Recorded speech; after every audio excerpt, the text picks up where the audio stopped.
Hey, you ready? Yep, come on. Stable. Right, okay, so first and foremost, Pusher, it was one of the films that basically launched you, basically.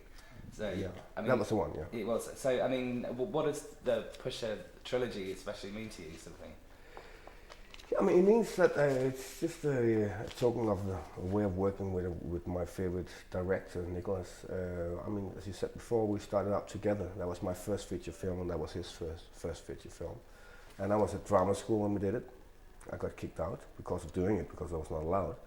And they took me back in again. And when I was graduating, the film was released. So it made it much easier for me to be an actor. I didn't have to go around knocking doors.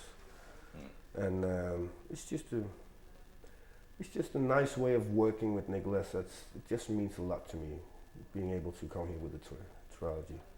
Because the trilogy in itself is quite. It's not your normal sort of trilogy. Can you tell me a bit about how it differs from? Yeah, it's taking place in the same environment, and it's got the same kind of energy, all three films, but they're so different because you're following three different leads, and they have some very different stories to tell, these characters. So that makes it special, I think. And when the film was first released, what was the reaction, especially in Denmark? Because it's very risque in a lot of ways. I would say it's pretty much an urban film. It was received really well in Copenhagen, and the rest of Denmark really didn't touch it because it was a Copenhagen film. And it's probably something you hadn't seen at all, not even close at that time. It had this documentary style. We were used to these theater people playing in films and theater directors, and all of a sudden there's come this thing out of nowhere, which is brand new. People's faces you haven't seen before, and so I think that people was in doubt. Was this acting? Was this not acting? The first one, definitely. And what's because you're in the first one. You're the main actor in the second one. Yeah.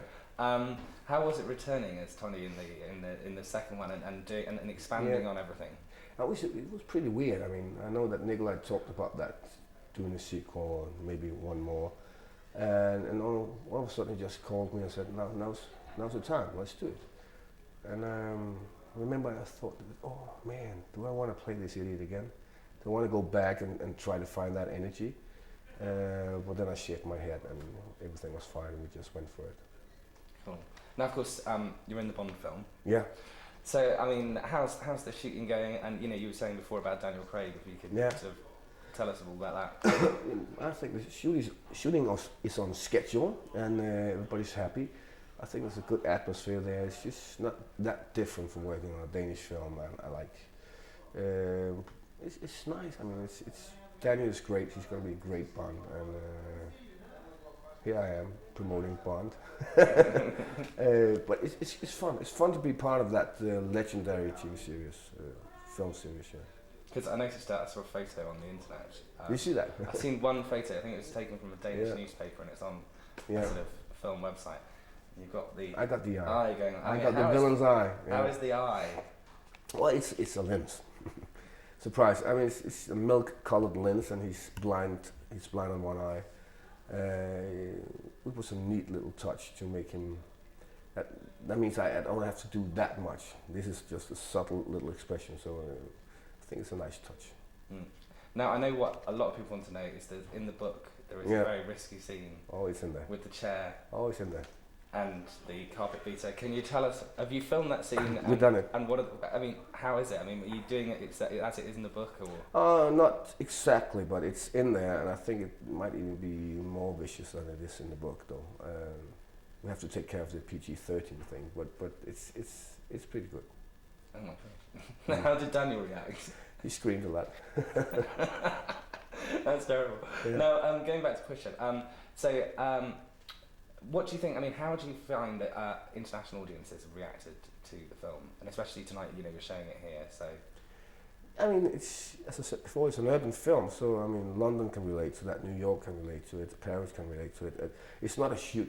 It's an underground film, and I think the reaction has been the same as in Denmark. It was something new, something we hadn't seen before, especially coming out of that country, Denmark.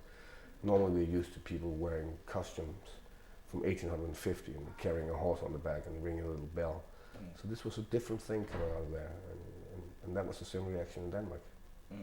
No, I haven't seen the second film, so I don't know how it went. But would you ever consider coming back to a Pusher film? Oh yeah, definitely. Yeah, I would like to do him again in 10 years. I mean, it's a rare opportunity for an actor to go to actually make a character you did 10 years before, and he's actually 10 years older. It's very rare that you do that, and it was a great opportunity, and I would do that again anytime. Now, of course, you've got the Bond film coming out, but what are your plans next? Because you've done King Arthur and Casino Royale.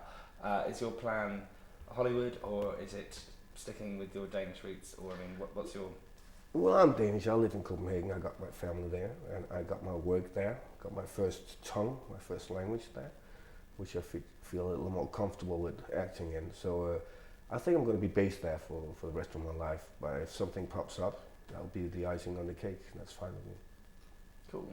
And fun. Just going back to Bond. Is it fun playing a baddie? Like, I mean, how fun is it to actually be? Well, it's great fun. I mean, it's just great fun. I'm in a huge family of great actors, great character actors, and I don't know that. Who was that? Was it Peter Law who did it last time? I think that was. That's a great family to be in. Okay. Well, thank you very much. I'm going to wrap up. Thank you Why very don't much. I get it a bit? The Danes are not in there. Yeah.